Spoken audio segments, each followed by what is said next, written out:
All right, ladies and gentlemen, welcome back to the channel, guys. Today we have a Chicago Bulls video for you. Now, we are going to talk about Spencer Dinwiddie because he plans to decline his $12.3 million player option for the 2021-2022 season. Now, guys, before we get into this video, if you enjoy it, hit that like button, hit that sub button. I'm out here doing this every single day, and I really know you guys would like the content. So let's just get right into it.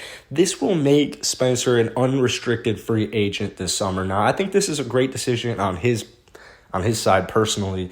He had until Monday. He had until today when I'm recording this video. I'm not sure when it's going to get uploaded, but he had until today. I don't really actually know today's date. This concluded pretty much after the Game 7 loss against Milwaukee is when he came to this decision. Now, it's huge. That is absolutely huge. It's not only huge for the Brooklyn Nets losing Spencer Dinwiddie. Obviously, they were just fine without him for this season after he had a tough injury. But, man, if they had Spencer Dinwiddie, I think we are talking a totally... I don't think this video ever gets posted if Spencer Dinwiddie was healthy this season because, obviously, I think they'd still have won the championship, man. He is a huge piece, and I think this is a great opportunity for the Chicago Bulls. Now, it's been long reported that the Bulls plan to upgrade at the point guard position this offseason, and it really got intensified with a recent shoulder injury that could cause Coby White to miss the start of the season, most likely. And Dinwiddie immediately becomes one of the best options just because of price as well. I mean, I've made tons of videos about the Bulls at this point guard position because I love Coby, but I don't think he's the guy for the next 2 years when you have Zach LaVine and Vucevic in their prime. Now, Dinwiddie's 28 years old, so he's not young, he's not old, he's perfectly in his prime right now. He missed all but 3 games of this last season with a partially torn ACL, but before this, in the season prior, he had 20.6 points per game, 6.8 assists, and 3.5 rebounds per game in just 64 games with 49 starts. He really led the team, man. He's still in his prime, and he is clearly hoping for a raise and some long-term security in declining that player option. Now, with Irving and James Harden now in the Nets backcourt, he probably can find himself a much bigger role out on the open market. Now, the Bulls can offer that in the form of a starting spot if they see fit. On paper, it looks good. He's 6'5". He's got good.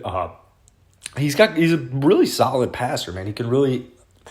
Trying to think of a good word right here, but he averaged 7.7 free throws attempts 2 seasons ago. So he gets to the paint, he's a hooper, man. He can score. He also ranked 9th in the NBA in drives per game at 17.1 that season. So this is the offensive firepower at point guard that we need. He can also hold his own on defense. Now, the Bulls in 2020-2021 ranked dead last in the NBA in free throws attempts per game at just 17.5 and 26th in drives per game at 40.8 as a team. So generating some rim pressure off the dribble was a consistent problem for the Bulls for everybody not named Zach LaVine. Now, at the end of his season press conference, AK highlighted the free throw attempt statistic as indicative of a lack of team-wide assertiveness. Now, Spencer Dinwiddie shot only 30.8% from 3 that season, but he did finish with a 34.6% assist rate that rated in the 97th percentile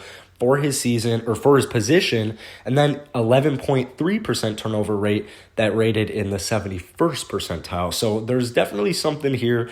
Now, depending on the price, it could take some maneuvering for the Bulls to get into the running to get Spencer. Now, I think renouncing all the current free agents, waiving Thomas Satoransky, I think that would help a lot. Now, if Tuesday's draft lottery nets the Bulls a top 4 pick, that number is going to change a lot. There's also the possibility of a sign and trade here, or that the possibility actually that the Nets bring back Spencer Dinwiddie using his bird rights, which would allow them to go over the salary cap line to re-sign him. So regardless, the news that Spencer Dinwiddie is uncertain right now, it's perfect for the Chicago Bulls.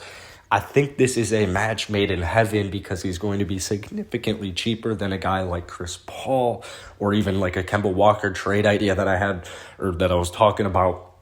Kyle Lowry, point guards to that capability.